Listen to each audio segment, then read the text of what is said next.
Welcome to Flesh and Pod, a flesh and blood podcast, breaking down weekly news and notes from the tournament scene, community drama, game strategy, and more. And now, here are your hosts, Darick and Logan. Hello, and welcome to episode 95, take 2, as so is... Far. Please don't. Please don't. Episode 95 has go again. It has go again, yeah. Welcome to episode 95 of Flesh and Pod. My name is Logan. I am your host, and with me as always, I called him the esteemed magnate in the first one, but now I'm going to call him, I think, Ultron apologist, Darick Oswald. Charmer, what did you get up to, if anything, in Flesh and Blood this week? Not an Ultron apologist, excuse you. Are you sure? I am sure. Okay. All right. So I didn't do a lot directly with the game. I wasn't able to attend my armory. I am excited to attend pre-releases that are right around the corner. So that will be a thing. But this week it was a lot of just following the spoilers, having a lot of fun discussions about cards when they come up. Kind of really just, so at first I was like, all right, I want to kind of scout the field, if you will, right? Because I am still planning on playing either Bravo or Uzuri for the upcoming ProQuest season because they are heroes I'm comfortable with, and also they're just my two favorites. And I was like, all right, I'm going to figure out what's coming from the new set. What do I need to plan for? How do I, get a leg up on what I would expect and make those two decks, work, or maybe they don't work depending on the matchup, but whatever, right? Like I wanted to know what I was getting myself into. I also kind of wanted to scout for limited. I've been paying a lot of attention to the commons specifically because there is, again, limited ProQuest season coming up, and I'm going to Barcelona, and that's going to be a limited calling. So I need to know that stuff. However, today in the spoilers, I saw something that has basically maybe derailed my plans. I might be piloting a mech deck. I don't know. We'll see. I got to get some testing in, but something today got me kind of excited. We will talk about that, I am sure. I actually did go to an armory on Thursday. I played Blitz. I didn't play Kasai because I have no desire to win a Beaming Blade. And yes, that's about it. Otherwise, I was... one of my basically old friend, effectively a little brother to me, was being honored at one of the college football games for his military service. And so I did that, which was much more important to me to be there. And then found out when we got there that, surprise, the suite that you're hanging out in has an open bar. So now I'm on a 30-day dry out just to confirm that I don't need booze to survive. So cheers to 30 days, not booze. Correct. I do this intermittently just to check myself, just to make sure that it is a minor habit, not a major problem. All right. I was just doing the math. So you'll be back when Barcelona rolls around and you're hanging out with me and Sophie. I'll be back when Dallas rolls around. Yeah, but I'm not going to Dallas. And not I'm anything. Incredibly selfish, so I only care about how your life decisions impact mine. Right. And as of right now, I'm not going to Barcelona, so it's fine. As of right now. Will you give stop? it half an hour. I may or may not have that saved and get alerts on price drops and stuff, but like I said, give us half an hour. Anyway, well, looking at this set, it's becoming much more difficult, and this pre-release could be very informative to my decision-making process. So there is that. This set looks fun. This set does look fun. There's a lot to talk about and some of it we just got today, which is great. We held off recording because I was in a bad way yesterday and Darick had a lot going on. So I'm like, you know what, let's save recording for a day and maybe we'll get some more information. And boy, howdy did we. We're going to start by just going over our 5 favorite non-expansion slot cards. We will hit the expansion slot again later on after we go through these, our top 5. But we're going to start with our 5 favorite Bright Lights cards that are not in the expansion slot.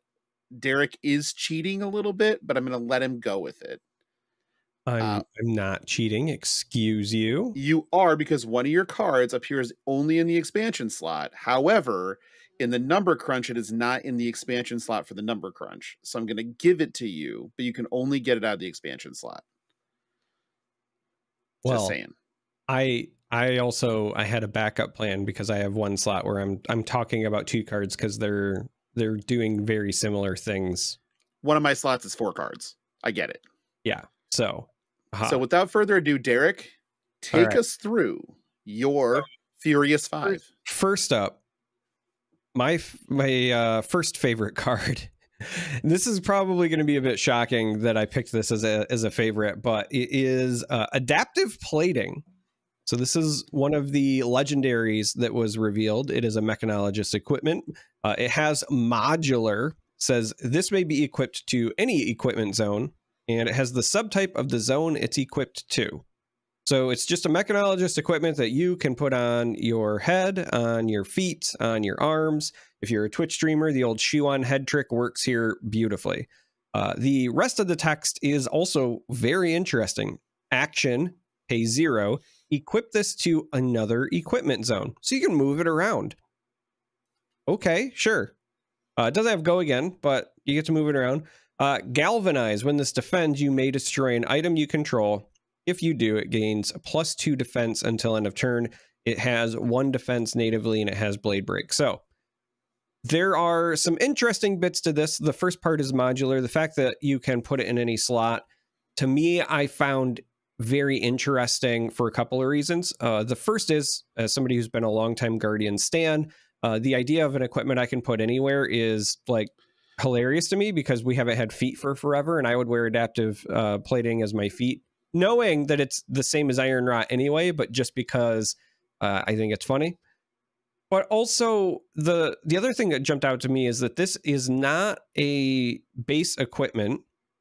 And Correct. It's in a set where all of the Evos matter, and it's in a set where we have perhaps more equipment pieces in this set than any other set ever printed to date. And so we get this like really unique, versatile, can go anywhere piece of equipment that you can also move around between zones throughout the course of a game with, again, there's like 3 cards we haven't seen yet. But up until this point, we've seen no additional support for it.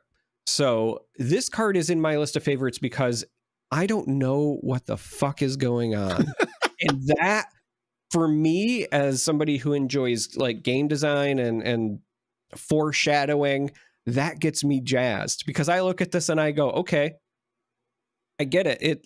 It's versatile and you can move it around, but why? And I know the why will get answered at some point in the future, but this card like just made my brain hurt, made me feel dumb, and all of those things are good during spoiler season. I adore this card. The first thing I thought of when I saw this card was, hold on, you can equip 5 of these? Because it's not legendary specialization, and you can put one in each zone, right? You can. Yes. And so you can have it, and it gets the subtype of the zone it's in. So you can have an offhand, head, chest, arms, and legs. And that would give you, with items to just throw away, a 15 block. That's not so bad. Now, we haven't seen the rules come out on this. I don't know if that's true or not. But from what I'm reading here, I don't see why you couldn't. Doesn't really tell me that you can't. It's fucking weird. It's weird, right? Like I look at it and I go, okay, there are some like very niche novel uses, but also like it's in the legendary slot. It's also, in my opinion, it's got really cool art. It's got schematics. If this is in cold foil and it's the line work that gets the foiling, I think it's going to look beautiful. I'll be super excited for that. I don't know. It had to go on my list because, like I said, when I see a card and I go, I don't know what's going on, and I feel dumb because of it, then that is a top tier card to me because that means something cool is happening, and I can't wait to find out what it actually is. So I do like when I can't tell if something's good design. And I can't tell if this is good design. I just don't know. No, it's great design. Right. I don't know that either. I'm Okay. very, very confused. So, next up, for my second slot, if you will, it's technically 2 cards because they're both kind of doing the same thing. So Stasis Cell and Medkit. There are actually more cards than do it, but I think these 2 more so than the others highlight what I think their use cases are. Stasis Cell is a blue pitch 0 cost item, as is Medkit, blue pitch 0 cost item. Medkit very simply says, as an action, you can put this on the bottom of its owner's deck to gain 2 health. Stasis Cell is a bit more meaty, a bit more spicy. It says when it enters or leaves the arena, activated abilities of target equipment can't be activated until the end of its controller's next turn. Then as an action, put this on the bottom of its owner's deck, choose an equipment. It can't defend this turn, go again. So the Medkit does not have go again, but it does gain health. And so if you are playing a very deep turbo stall deck where you're blocking out with your hand anyway, then giving yourself something that you can still do is fine. And it goes on the bottom when it does it. And it goes on the bottom. So again, if you're going turbo stall fatigue, then this is another way where you are putting resources back into your deck to kind of outlast your opponent. You're extending your health. Stasis Cell, again, in my mind, is part of that same fatigue game plan. So this doesn't gain health. Neither of these block, but Stasis Cell is like the other end of the spectrum where it can be that reusable blue pitch, but also the make it so that an equipment can't defend means that if they've held onto their equipment till like the very end and then they've figured out the whole like fatigue thing, then you can start potentially looping this where they just can't defend with that equipment ever again and or use it ever again because of the comes into play and leaves play triggers. So I think both of these highlight something that is giving me nightmares, if I'm being honest. One of my worst matchups where I play Bravo is the turbo defensive dash, where they just run all the defense reactions and the pistol. And one, if not both, could end up in a version of that. Medkit, I could, even if it's just a one of, I could absolutely see end up in there because it's a blue pitch that you can cycle through, gives you something to do on off turns. It extends your deck, right?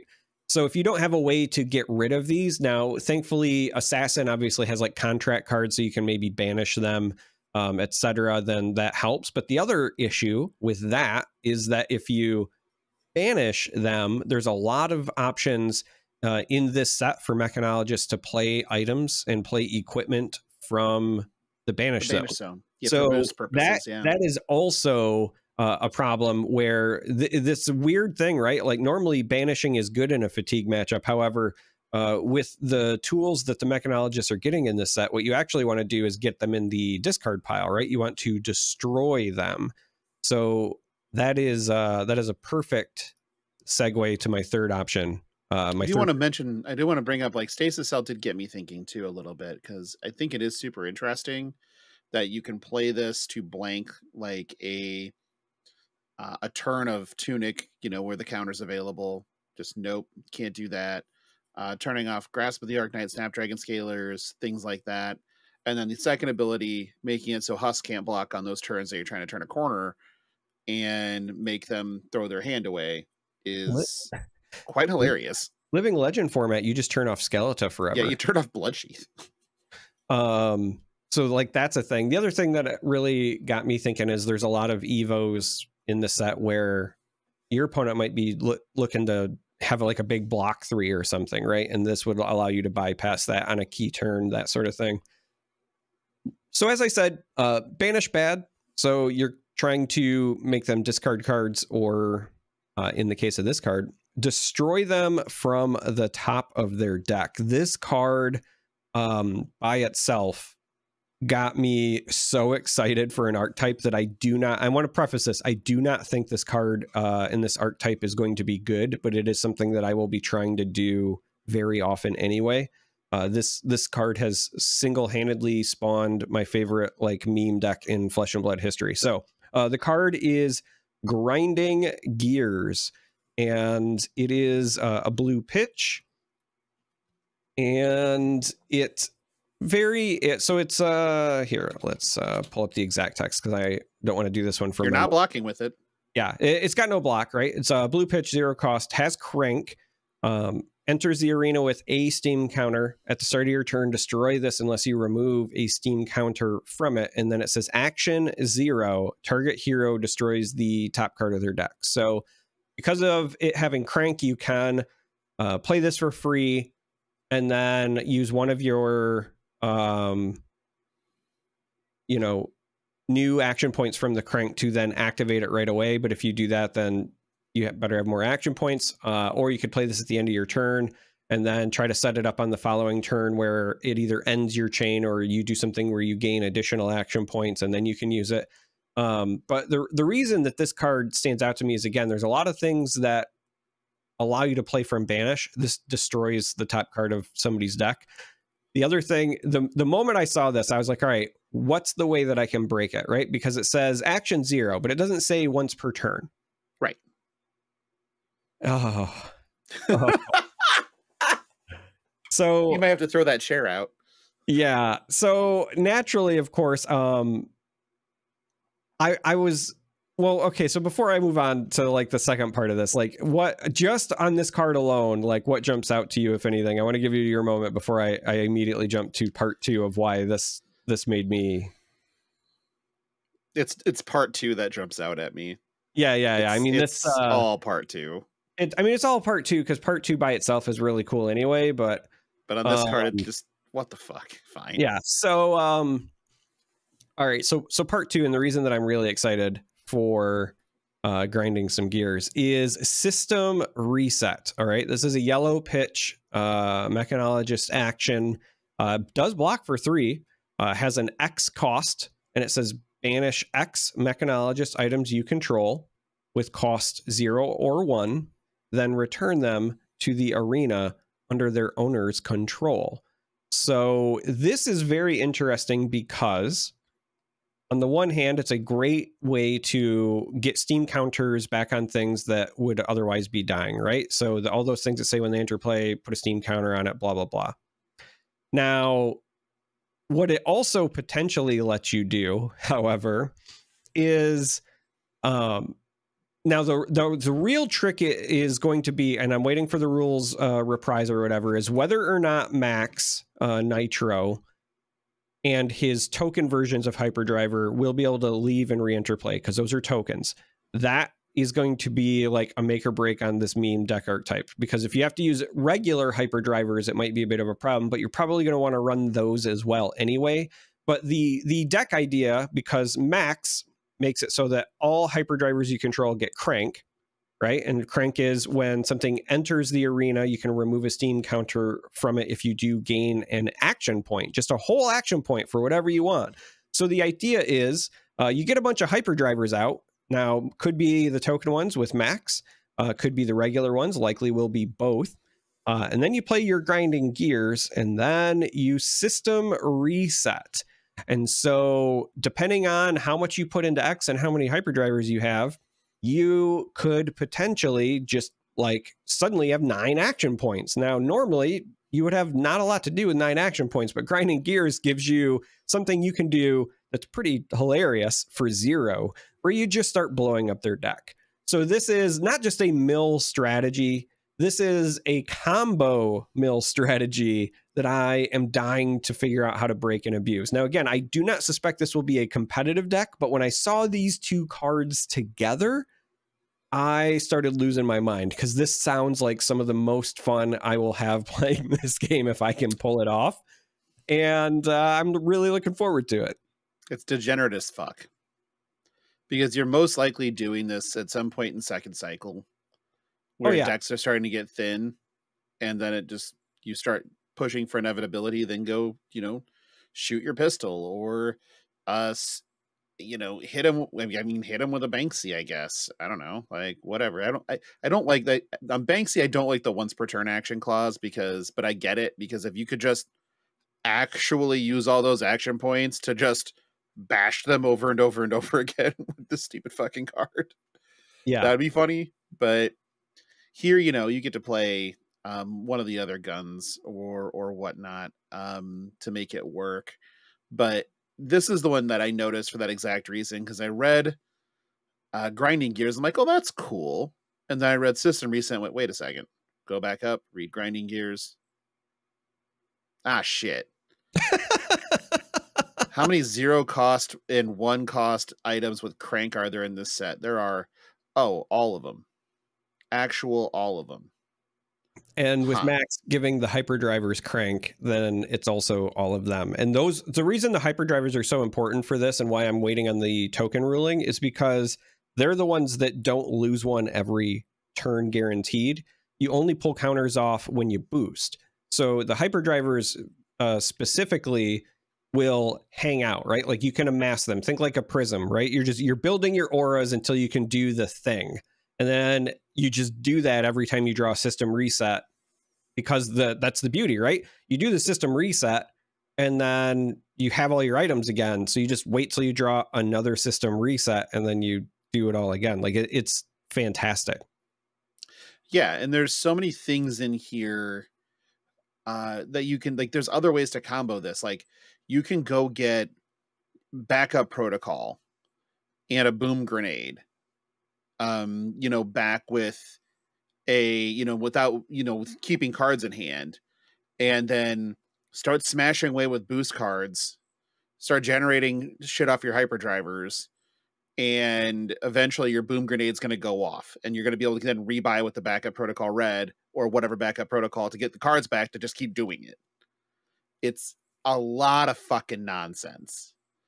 And I do love me some fucking nonsense. And it casually blocks for 3. And it casually blocks for 3. I mean, the only reservation I have is if the hyperdriver trick with Max doesn't work, to make this be good, you kind of have to play some bad cards. But I'm pretty sure that some of the bad cards that you're going to play will be just fine once the engine's online. So it's probably one of those where this is, what's the best way to put it? This is big brain shit and a lot of setup. So you really have to fight to get there. But this is really cool. I love this design. Yeah, I just need tokens if they leave to come back, and then I am all set. I just saw another spoiler hit. So... Yeah, it was Tectonic Rift. Oh, it's that fucking thing. Okay. Yeah, they just had a in person from a box break. Yeah, okay. Another funny as hell card. We're gonna get to that one later. That one was not new, however. So yeah, that was man, that was just such a source of excitement for me. And so that is my non-competitive. I want to just have fun with that, abuse it. And then the other end of the spectrum, which made me very much say oh, maybe there's actually a deck here, because now I finally see the payoff, because before the payoff was whatever. So 5th on my list naturally is a reason that I need to be upset with Legend Story Studios here. I'm actually angry. I need to vent for a bit. Okay, well, I'm gonna let you cook. I love Bravo, and I'm an all-in Bravo player. And then you go and you release Uzuri, and she's so much fun and flavorful, and then it tears my heart in two, because now it's I have 2 children, and how do I love them both, right? And I'm frustrated because now I want to play them both all the time. But I'm okay, 2 isn't that bad, because then if one Living Legends or whatever, or if I want to break, I can go back and forth. But I can be committed to this polyamorous relationship with these 2 heroes. And then me who's sitting in the Iron Man chair with the Iron Man stuff behind me, with my oldest son who's literally named Stark, you go and you release actual fucking Iron Man in Teklevasen. And I was oh, well, maybe he just won't be cool. Maybe he won't appeal to me. And then Singularity happens along with Teklevasen the Mechropotent. Oh boy. Oh boy. I still don't know. More Ultron than Iron Man, just so you know. Yeah, well, lore wise, yeah, he's like Victor from League of Legends, like. But anyway, the point here is that it's as close to like living the Iron Man dream as we're really getting here, and the payoff is just really, really good. So Singularity, we actually don't have the full second half of the text, and I'm going to be waiting for the rules reprise because there's a lot of questions I have about this, right? There was a lot of questions when Levia's demi-hero released, and rightfully so. There are likely equally as many questions about this, and there are some things different even about this one from Levia. But basically, Singularity is it costs 6. It's legendary Teklevash and Vasan specialization. Sorry, my brain is going faster than my mouth here. But you transform your hero, your weapon, and 4 evos you have equipped into blah, blah, blah, blah, blah, which we now know as Teklevasan the Mechapotent, but there might be more to it than that as well. That part's still grayed out on Singularity. But Teklevasan the Mechapotent, this is a demi-hero, but the stats on it are 3 intellect, and then it has an asterisk for life. So I don't know if that means you inherit the life you already had or what. But you have 3 intellect, an asterisk for health. Then it also has a value of 6 attack, and it also has a value of 6 defense. The term on this is a Shadow Mechanologist Demi-Hero Equipment Evo. So alphabet soup.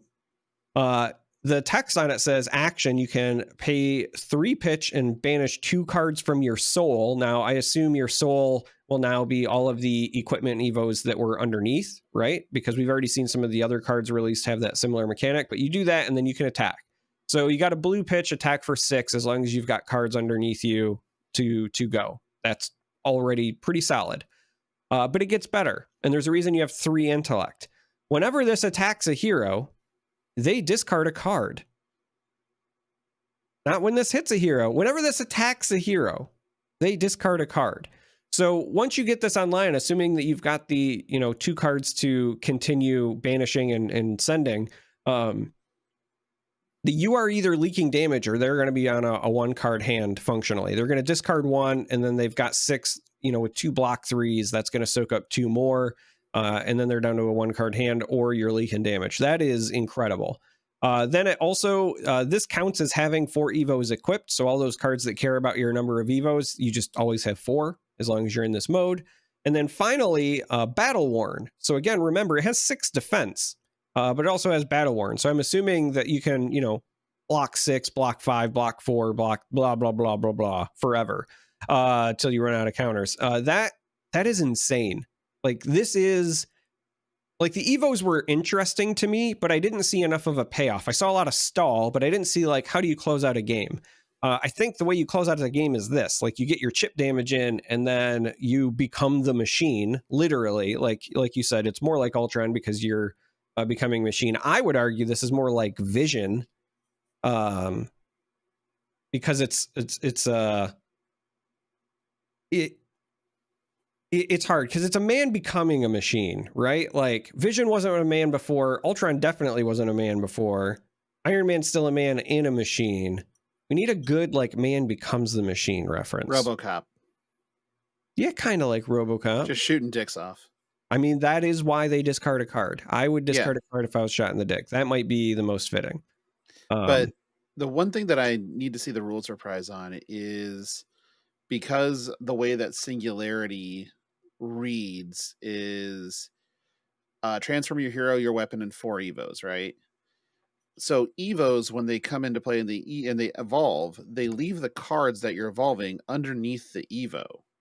Do all of those go? My assumption is yes. Because you could be sitting there with like 16 cards under this stupid fucking thing. Hence why I was saying, like, I think this is the payoff. Yeah. And then I also love how this also just straight up doesn't say once per turn. Yeah, if you have a way to, like, generate additional action points. And yeah, I mean, we know that's hard. With mechanologist in this set, we haven't seen many things that give you action points or anything. No. So, but if you do have a way to pull that off, you are right. This is again, the real, I think, limiter is the banish 2 cards from your soul, right? Like you're going to have enough of a setup. Even if you have the pieces come together in a line early where you have 4 evos and then you have this, you really are probably setting this up for second cycle.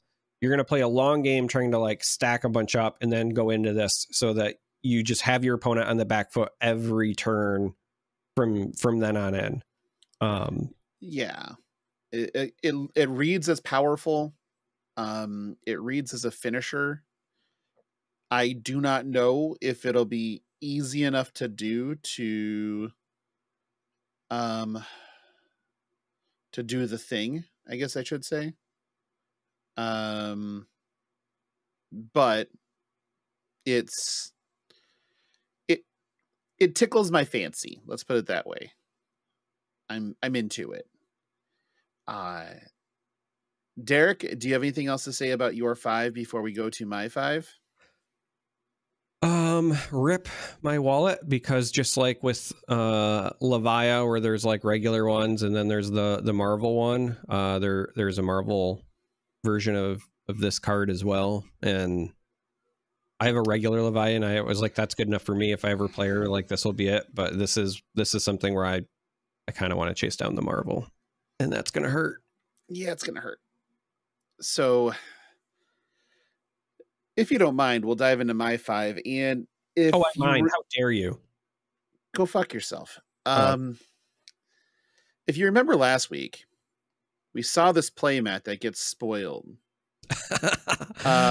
during the show, and we both kind of lose our minds for how absolutely Blade Runner, cyberpunk-esque this playmat is, and we demanded immediately to know what the fuck is this?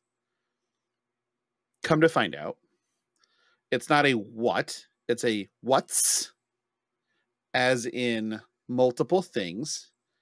Then we find out it's a wonderful human being that is the artist behind all this. If you don't know who it is, look it up and then potentially listen to this show very soon to hear their take on it. But the Evo Circuit Breaker, the Evo Breaker set is bananas to me. This is fun shit. All of them are mechanologist instant equipment. So you just play them as instants. I'm going to go through them as, one at a time here. We have the Circuit Breaker, which is the head. If you have a base head equipped, you transform it and X hyperdrivers you control. So very fun for our friend Max.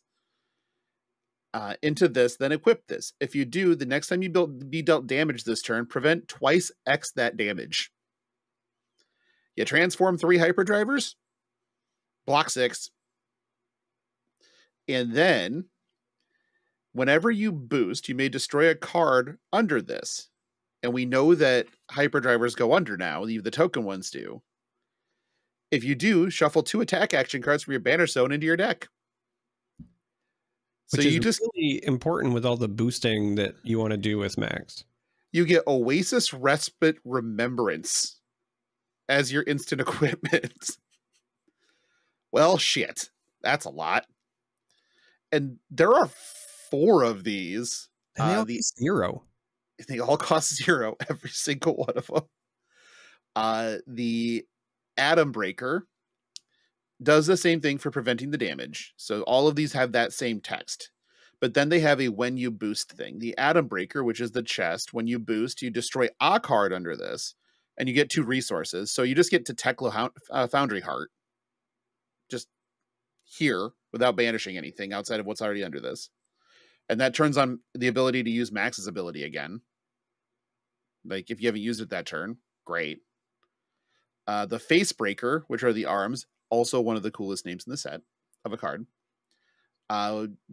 Same story with the prevention, but when you boost an attack action card, you may destroy a card. If you do, the attack gets +2.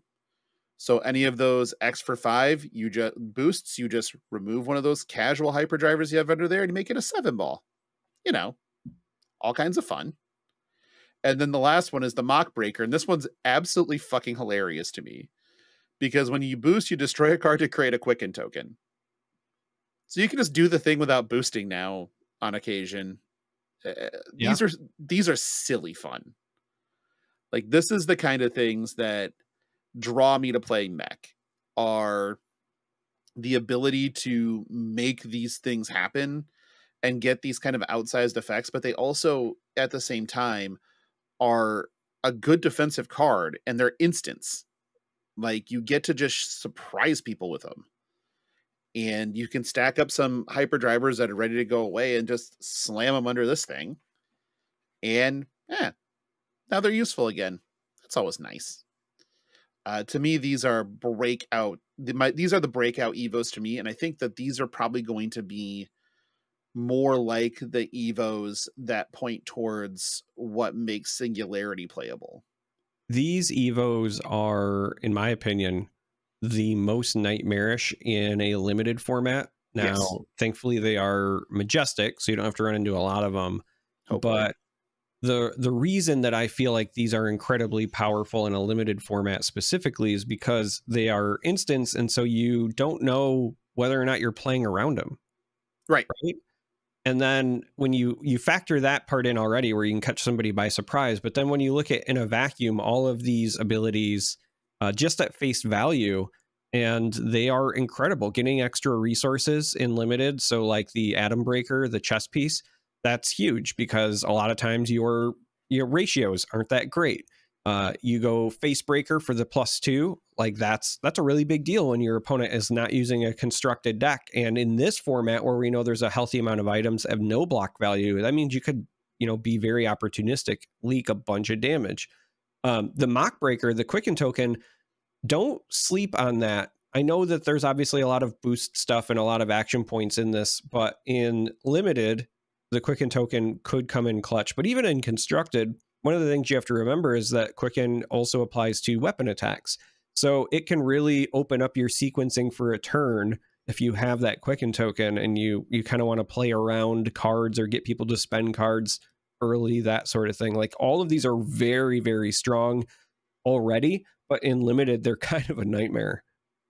Yeah, and they play well with things, a lot of things here, like, like Banksy, like the max specialization, if you've managed to crank something this turn. One of my next card that I really love here is the Fabled in the set. For once, I'm actually going to not hate a Fabled immediately when it comes out. This one is Master Cog. It is a Mechanologist resource gem. Surprise, surprise, it's a mech set. But this one is, it's a yellow pitch, so it's not, I think they know to not make Eye of Ophidia again, or Heart of Fyendal again, or Arknight Shard again. And in this one, it's when this is pitched, you may put a steam counter on an item you control with Crank. That's really important, because a lot of these items that are really good have Crank, and then also Max gives the hyperdrivers that he makes Crank. Mm-hmm. So this can steam up the hyperdrivers still, so keep them around for a while if that's something that you're into. But it can also take some of these other items that are really good sitting around out there and just keep steam counters on them so they don't destroy themselves, so you get the effect again. So we're looking at things again like grinding gears. You can add another steam counter to it so you get another turn to grind away. To find the system reset, right? This is the kind of thing that feels more like an enabler for the set and less like a tacked on thing. And so I like this one quite a bit more than most of the other gems in the set. I'd say it's right on par, maybe slightly better than Plague Hive is where I'd go with it. I'll say I think Plague Hive is slightly better, but I would wager that when this was originally like pitched, pun very intended. Yeah. I wonder if this was put a steam counter on any item and then they had to roll it back to Crank. Because if it was any item, yeah, like, hey, I'm going to pitch this, but also throw a free steam counter on my, purifier, something like Sure. that feels a bit much, right? Yeah. So, I'm gonna put this on my Teclo Pounder. No, no, just no. Please don't. But I think that this is really good design. I think it's worth being a Fable. Let's put it that way. And that's saying something, considering I'm not usually a huge fan of the Fables when they come out. I'm like, okay, well, especially like Light of Soul or whatever that thing's called. Like, don't care. Blood of the Drakai is actively bad. So Blood of the Drakai is better than folks give it credit for. It had a point in time where it would have been very useful. It's just that point in time was a very short meta, because then Fi got hit really hard. But the place where I felt like it mattered the most was when you were playing the very heavy combo-ish, like all-in Fi, and you were playing against Channel Lake Frigids. Because I felt like it was entirely worth the sideboard slot for when you run into those ice matchups. Because like you pay the tax once, but then it doesn't shut off your entire turn. Like you're ready to go at that point, right? So I will defend it as far as that, but yes, otherwise it's pretty bad. Well, you gave it the old college try there. Yeah. My next one in this setup is Twin Drive. So we're gonna give some flowers to the art, because lightsaber katanas with a alloy suited up cyberpunk character with a rocket pack on are words I never knew I just needed to utter aloud, but here we are. This is going to be one of the most gorgeous foils you'll ever see in your life. This will look so good if they did it right, and I have no reason to believe they didn't. But Twin Drive is a red pitch, 2-cost mechanologist action attack. It blocks for 3. I don't think you really ever want to block with this. But it is a 5 attack, which is not on rate for a 2-cost attack, but it has boost and also boost. Now, you may be wondering, doesn't that just only give you go again? You are correct. It does only give you go again. Well, it gives it twice, but it only matters once. And you only get 1 action point back from it. So why is that important, Darick? Well, it's important because it still counts as you having boosted twice off of a single card. And there are a number of cards that care about your boost count that already existed, but then we're getting even more in this set. Like I remember, I know there's a bunch of them, but like Big Shot was the one that came to mind, because I think it's something like a 3 for 8. If you follow up with this, like that seems okay. That's an okay turn. And then there's just maximum velocity. Yeah, maximum velocity. That's right up there. Oh, here we go. I found it. So the other one's Burn Rubber. If you use it 2 or more times, this gets +2, so it becomes a 7 attack and can't be defended by equipment. Smash and Grab, where if you've boosted 2 or more times, then it becomes a 7 attack, and when this hits a hero, gain control of an item they control. And there's more, right? Like the boost count is very much something that has always been relevant to mechanologists anyway, but we're getting even more, and this just straight up counts for both. Yeah, it's quite good. I will say, I said this, who's it? I said it to Uber. I said, man, I really wish that this still counted as like 2 for Hanabi Blaster, but then he chuckled and said, no, that's way too OP. And I was like, yeah, I know. That's why I wish that because it is it boosts twice, but it's still a card. Like Hanabi Blaster is, played a card with boost, not how many times you do boost. So it does get around that, sadly. Yeah, but still quite good. Next one I have on the list is Fabricate. Now I know that this is I like modal cards a lot. This is a mechanologist instant, so 0 cost, red pitch, no block. Choose 2. Equip a base equipment with Proto in its name from your inventory. Okay, that might be fine. Evo permanents you control will get +1 defense this turn. That's just quite good. So you think back to all of those breaker equipments that have a 0 block on them. Now they block. That's really good, by the by, because then they're just doing more than they were already doing. Put this under an Evo permanent you control. I think we've already discussed why this is important, but this can go under the breakers. This can go under your shadow demi god alphabet soup what the fuck thing and give you more gas there. And then the last mode is you may just banish an Evo from your hand if you do draw a card. It's like, well, I'm already better than this one. Start digging. This is great to me. I love options. And with how amazingly stunning some of the cards are that do Evo shit, this is just a perfect enabler for that strategy to me. I think that this is absolutely, if the strategy is good, this card is great. All right, I had to go back and find it because this had come up in a conversation previously.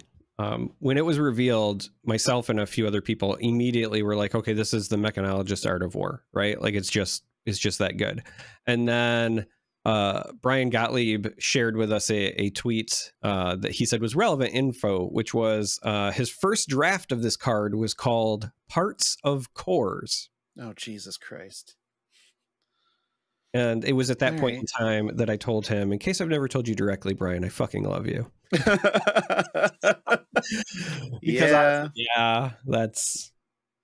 It's pretty much the Mechanologist Art of War. Yeah. So I love this card for all the different things they can do. I love that it's making some of these Evos just that much better. Especially, like, again, 0 cost instant speed ones that suddenly, you know, they were really good. And that was awesome. And then you just let them all block when they don't have Blade Break or anything else. So they still get stick around with all their abilities. Sure. To me, it's just a beautiful card that does all the work you need it to do. That's why I'm so into it. Like, I don't know. So there is something that does jump out to me, which I find very fascinating. And it's something I want to highlight, right? The one part says you can equip a base equipment with Proto in its name from your inventory. Now, the Proto equipment is just like the placeholder, not good, whatever, right? But it had me thinking, like, what if there is a situation where your combo gets shut down, right? Like you're trying to play Singularity and somebody does something like, you know, they hit you with the Already Dead and now you have no equipment, right? How do you get yourself out of that hole? Depending on what the meta is like, and if more people are running answers like that, because, you know, if Teklevossen gets popular, then you got to start running counters. This does give you a way to potentially bail you out. Now, if you're really planning for all 4 slots, then that could be problematic because that's, you know, 4 card slots in your 80 list is actually really cumbersome. But you could see some like really interesting plays where you're like, hey, in those matchups, I'll only block with like these 2 pieces because I know those are the ones that I can get back. And so like maybe you only run base legs and base head or whatever. Sure. I do think that it's funny that they already built in like, hey, this has some potential use to bail you out. Yeah, which is great. Like, I'm very into that. My last card for the evening is Heist. It's a fun fucking card. Everyone loves a good heist movie. Everybody loves a good heist movie. So it's a red pitch, 3 block, 2 cost, 5 attack. Again, we're a little below rate. Boost. When this hits a hero, you may put an item with cost 0 or 1 from any banish zone into the arena under your control. So if you don't have it and they do, you can grab it for them. But the bigger thing here is it's bringing things back that you've banished from boosting, you've banished from however, and getting them back. So and that's a big deal. This is a and big you can deal. pummel this. Yeah, this is a big deal because this is also pummelable, but like more so, this is, in my opinion, a must block at 5. And so the breakpoints are awkward. So you're either like throwing equipment in front of this, or you're gonna, like, you know, if you're using 2 of your 3 blocks, you're losing a block. It has boost, so with the go again, you're stuck with a must block, and you know they're gonna have follow-up attacks. So that's a bit of a nightmare. But this also doesn't specify, like some of the other cards that we've seen, that it has to be something with crank. So this very well could go into the existing, you know, boost dash archetypes, and this could be, you know, getting some of the other Teklo items back for you if you banished them, right? So if in the process of the game you're playing all your, you know, high value boost attacks, and then you banish, you know, one of those, well, this gives you a way to just get free value potentially. Like this card is nutty. Yeah, I absolutely love this card, especially if you present some other attacks in the chain that are boosts that has them on hit that are annoying or whatever, and then they spend their time blocking those, and then you're just like, okay, heist. And that's just like, fuck. Well, now I wish I wouldn't have blocked the other things, because this is just worse for me. And I also love that it's a 5, so it doesn't get covered up by a single sink below or something like that. Like, yeah. So the 5 is very relevant. It's very relevant. I really enjoy that. I really think this card's really cool. It's a really good design. I wish that some of these were like maybe yellows, but I get why they're not. They don't need to be pushed to the moon. They just need to be this is already really good as is. And the 5, yep. So the 5 is important because of the breakpoints like you talked about, but the other reason that 5 is important is there's a fair amount of stuff in Mechanologist that also will inflate by exactly +2. +2, right? Like, yep. Got the Evo breaker set, and there's some other things that do it as well, which again takes you to another breakpoint at that point, and you need exactly, you know, the sink below and a 3 block or something to cover it.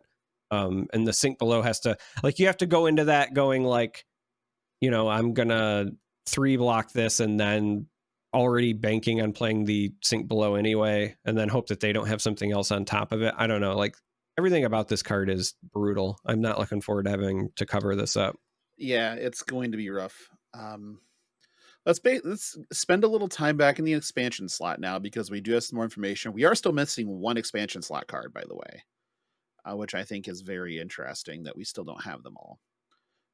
However, we did get 3 new ones. We're going to start with the one that, you know, kind of doesn't matter. We already talked about it a little bit because of the art, but Slay is a shadow instant 0 cost red pitch. All it says is destroy target angel ally. That's it. That's what it does. So if it's against Prism and they're relying on ward, fuck that thing up. And then get back to work. Not much else to say about that one for me. I mean, the art is gorgeous. Art's amazing. Yeah, this is very well done. I do love bloody angels whenever I can get them. But card is kind of mid for right now, but you never know when it's going to be good. Next one I'm going to let you take a crack at. Tectonic Rift. We already kind of mentioned this a little bit. This is a weird card to me. Yeah. I don't know how I feel about this. Like, if I'm just going to be entirely honest. So Tectonic Rift is a Guardian action, but it's like half Guardian, but half not. Like, it is a Guardian action, but it's got the blue pitch like you would expect, but it only blocks for 2, which is a little weird for Guardian cards. It has an X cost, and it simply says create X seismic surge tokens and then go again. Which is also a bit weird because most Guardian actions don't have go again. It's actually pretty rare that they do. It's not an aura, so it kind of makes sense. Yeah, I mean, you just make a bunch. Where this? Yeah, so like, you know, obviously you can do some fun stuff where you can make a bunch of these, and then because it has go again, and you just pitched a bunch of stuff to make tokens, then you can just do 1 extra pitch. Your Anothos is likely already online, and then you're swinging. I get it. The only thing that immediately jumps out when I see this is that this is, at least it feels anyway, very specifically like a Valda card. in which Right. case, like, it's fantastic for her. Now, if you're listening to this and you're going, I don't even remember what Valda does, I don't blame you. But the important piece for her is that she has a thing where if you have 3 or more seismic surge tokens when your turn begins, because they always pop at the start of your turn, so it checks at the start of the turn. Cards you own with Crush get dominate, right? So like that's how you give her what you normally would just pay the 2 pitch for with Bravo. With hers is like if you put the effort in to get 3 seismic surges, then you get whatever it is you're playing that's huge to already have dominate baked in, and it's going to cost 3 less, like, let's be honest. So it does feed her pretty well. That's it, really. Like I can't imagine the 2 block is what holds this back. I can't imagine Bravo ever wants to run this just because by itself it doesn't count towards a Nothos and it blocks for 2. Like those are 2 pretty big hits. Yep. I think it's very interesting that they chose to do this. It does read like a Valda card, which is already okay. But yeah, the ability to just have this and 3 blues in hand and go, okay, we'll make 6 surges and swing with my Anothos. Okay, that's pretty good too. And then next turn, whatever you want to do is going to cost you very little, if anything, to do it. Right. That's not bad. I could get behind that. Last one we've seen today is the letter from LSS to all Dromai players that they want their hero to living legend as soon as possible. This one is called Dust from the Chrome Caverns. It's 0 cost, red pitch as per normal, block 3, Draconic Illusionist action Ash. Material, well, this is under a permanent other than, and this is the bad part, Chromai. That permanent has Phantasm. So if you have this and make your Chromai doesn't have Phantasm. Yikes. This is the first one of those dusts that I think scary. is worth the slot potentially, because Chromai is like one of, if not arguably, like your best, the most important dragons. Yeah. The conversation was always, yeah, if they ever made one of these stupid dusts for Chromai or Miragai, it'd be fucking awful. Well, here we are. We don't know if it's fucking awful yet, but maybe.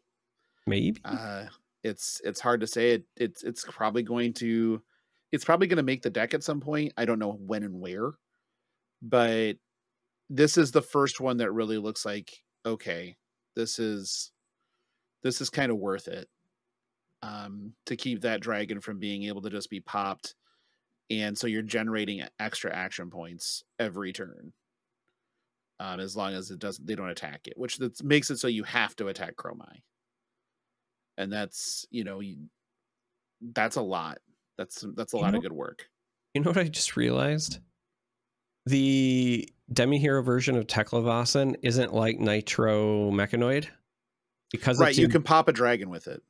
Well, yeah, you not only can you pop a dragon with it, but you can do it forever because it has Battle Worn. So as long as Phantasm doesn't read card. Or what? Well, attack attack action card. Maybe it's attack action card.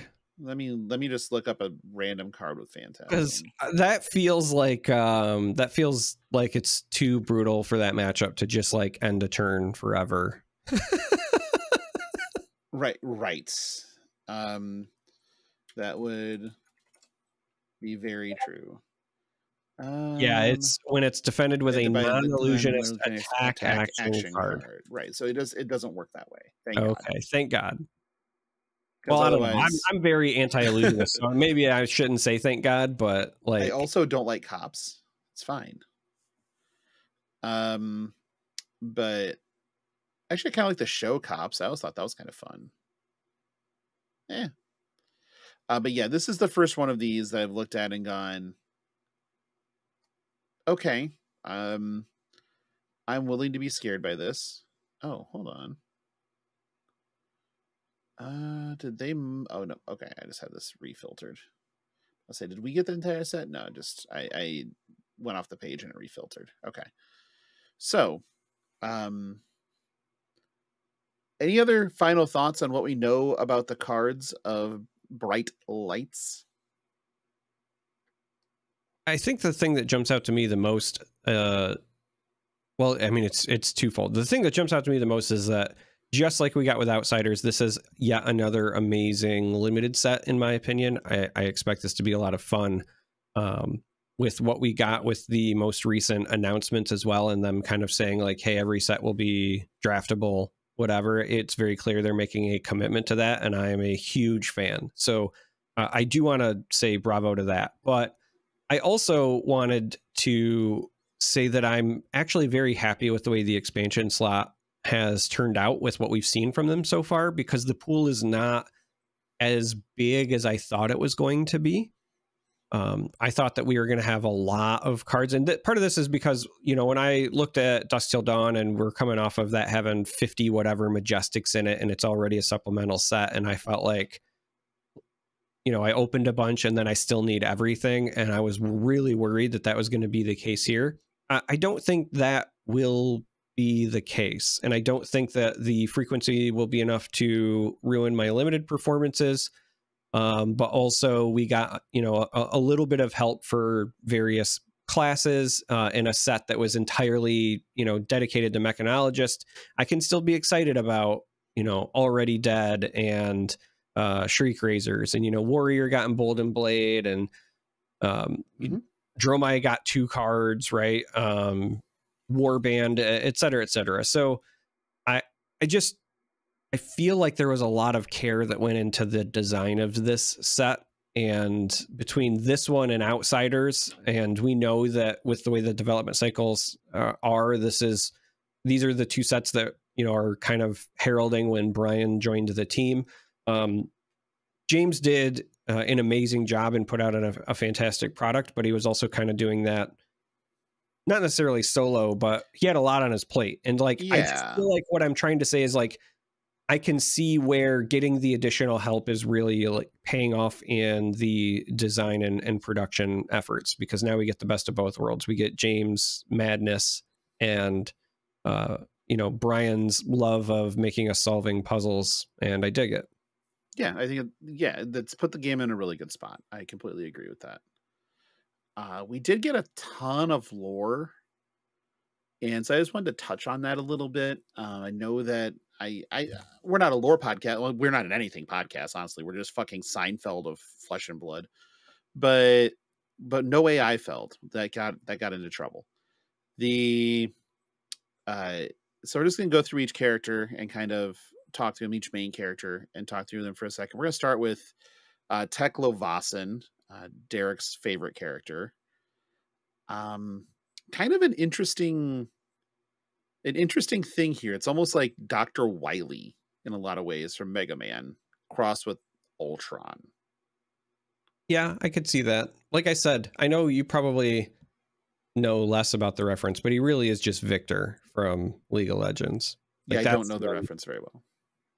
Starts as a man who slowly turns himself into a machine, and then goes like kind of off the deep end on evolution and thinks everything would be better as machines. Yeah, all right. I honestly think that the character itself is,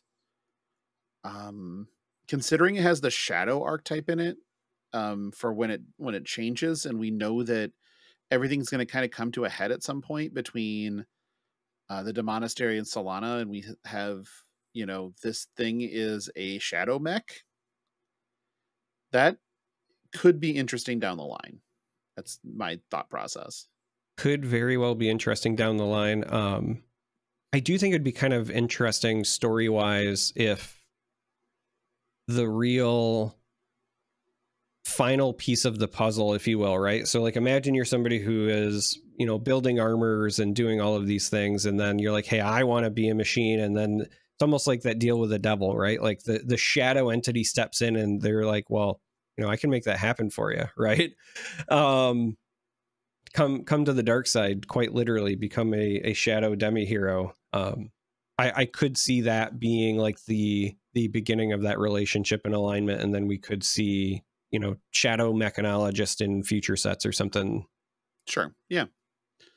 Very easily possible. Like I said, I think that he'll be kind of that intriguing character down the line.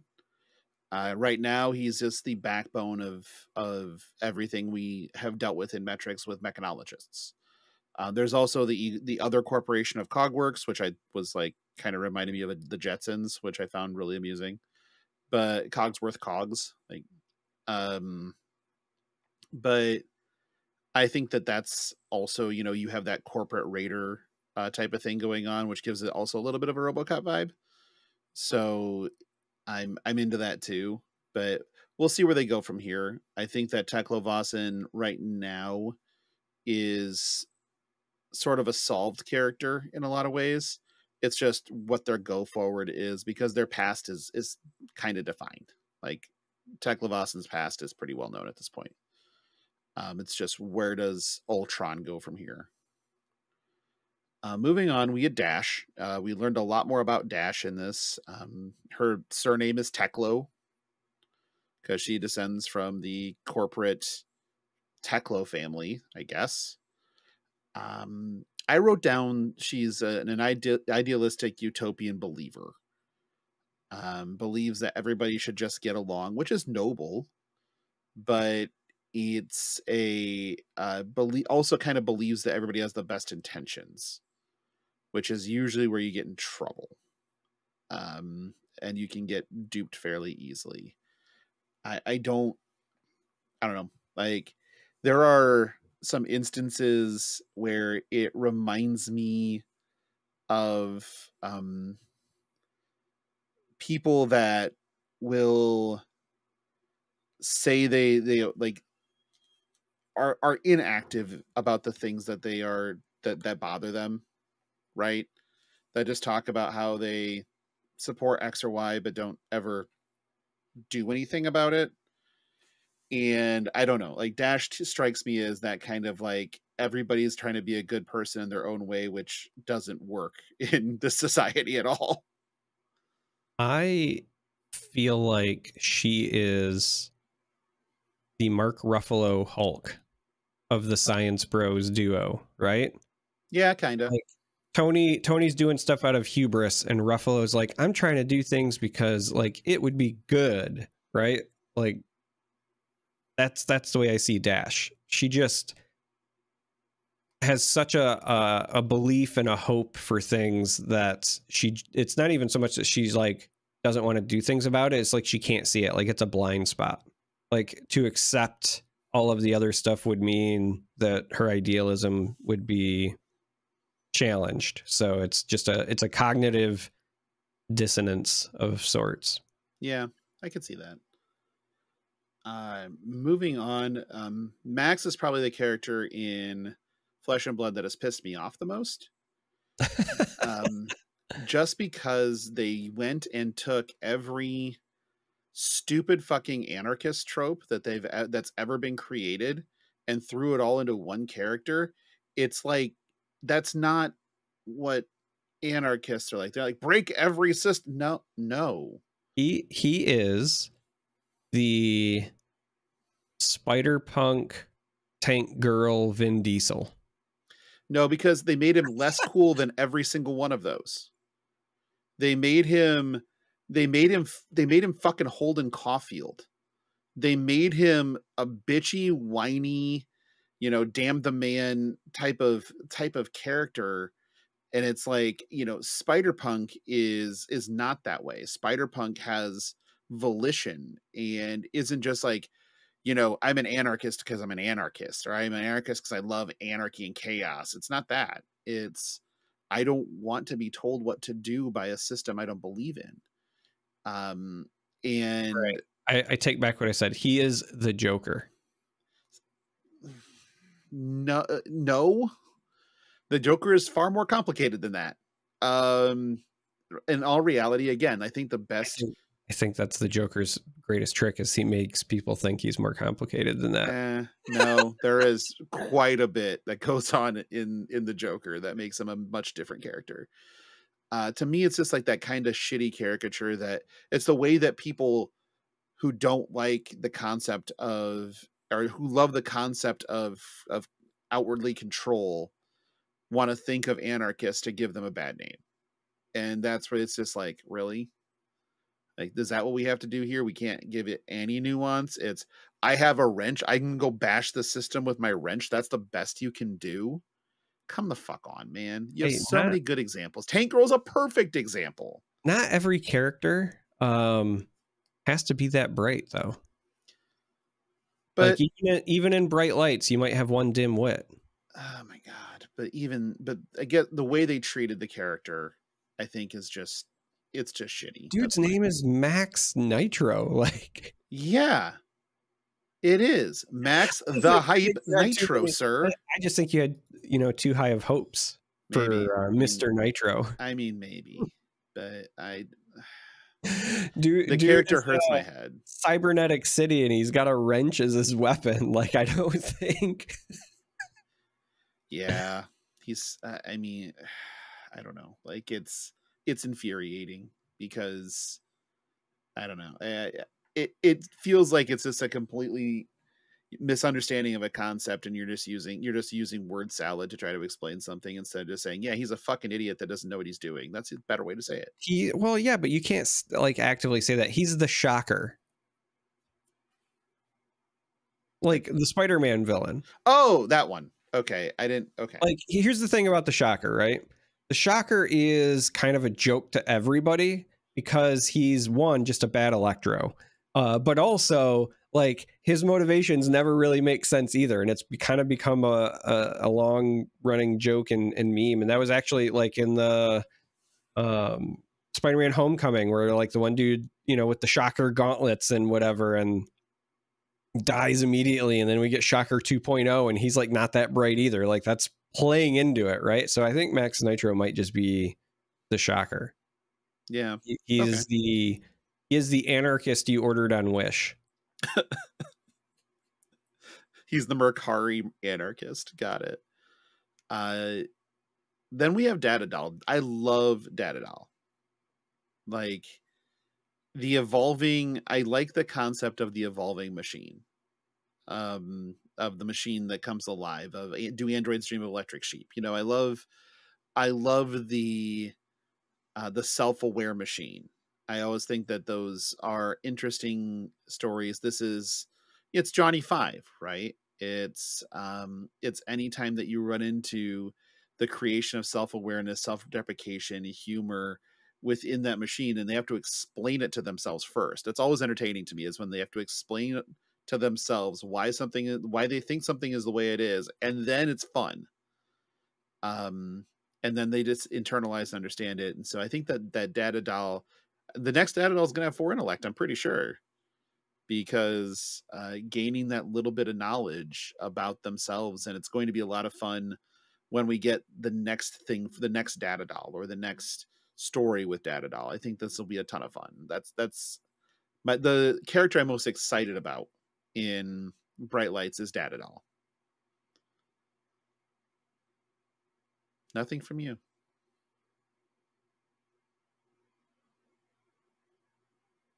Does not compute.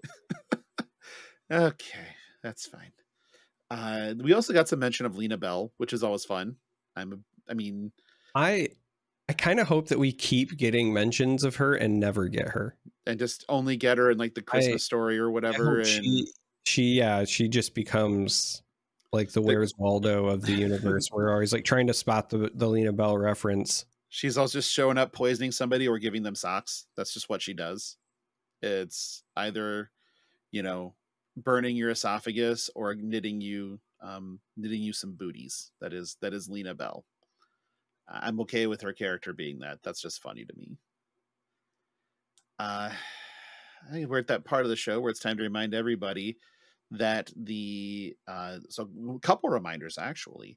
We do have the Realm Invitational weekend to talk about still, which, again, please, for the love of God, go to Three Floatings YouTube page, watch the promo video, understand that there's all kinds of cool shit going on, then show up to this event because it's going to be so much fucking fun. And it is December 1st through 3rd in Columbus. The 20K is multi-format if you're qualified.